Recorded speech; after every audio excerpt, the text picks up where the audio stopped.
So we're getting into chapter 3 now of Hebrews, and the thing we come to this really big issue for Jews. Moses, the great lawgiver. Moses, the deliverer who led God's people out of the land of Egypt.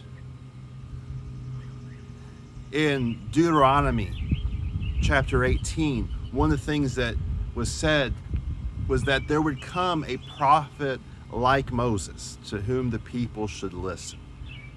And this prophet like Moses would be Jesus.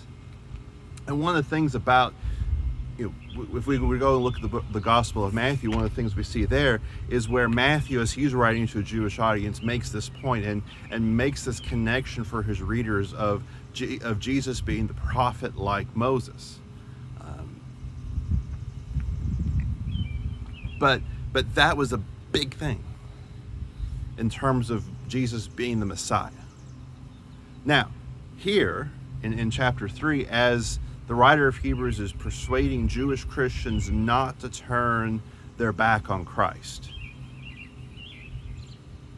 the writer of Hebrews makes this point that not only was Jesus a prophet like Moses, but Jesus is greater than Moses. He makes this by pointing to the fact that Moses was a faithful servant, whereas Jesus is a faithful son, giving Jesus this higher rank.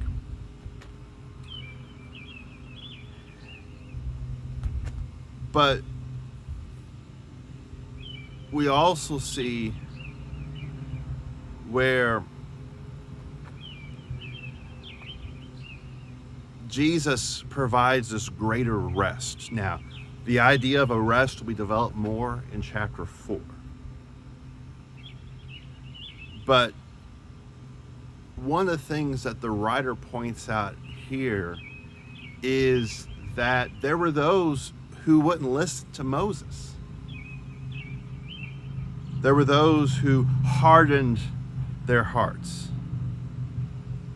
There were those who rebelled against Moses and against God. And God said, they won't enter my rest. Think back to when the children of Israel were wandering through the wilderness and they send the spies, and the spies come back with this bad report. And God's answer is ultimately, this generation that has listened to these 10 unfaithful spies, they're not going to enter the promised land. I'll bring their children in, but they won't enter. And that's what God said to the people who rebelled against Moses. Now, as part of this getting people to follow Christ, as getting people not to abandon Christ, consider this. If that was God's response to rebelling against the leadership of Moses, who was a servant, what will God's response be to those who abandon Jesus, God's Son? That's what the writer of Hebrews is warning against. That's why he brings up Moses. That's why he points out that Jesus is greater than Moses, so that these people can see the impact that this will have for them.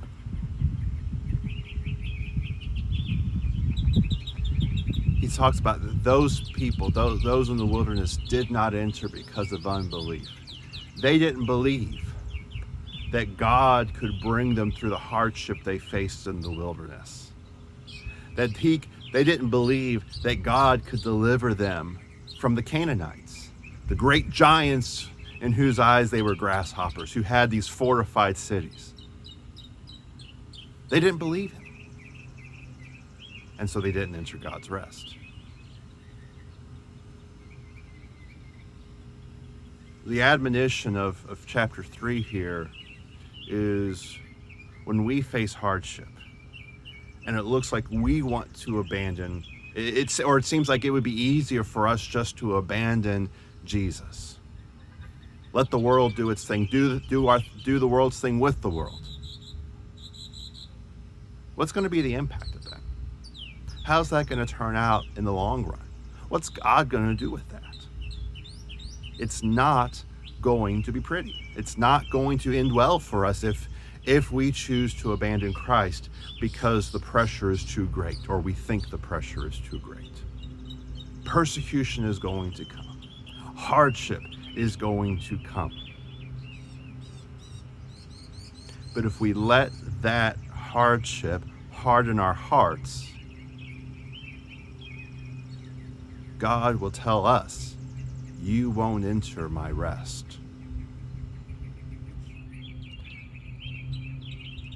And so we need to think about that. As though when we've heard the gospel, we understand who God is. Don't turn your back on that. Follow it through so that you can gain the rest.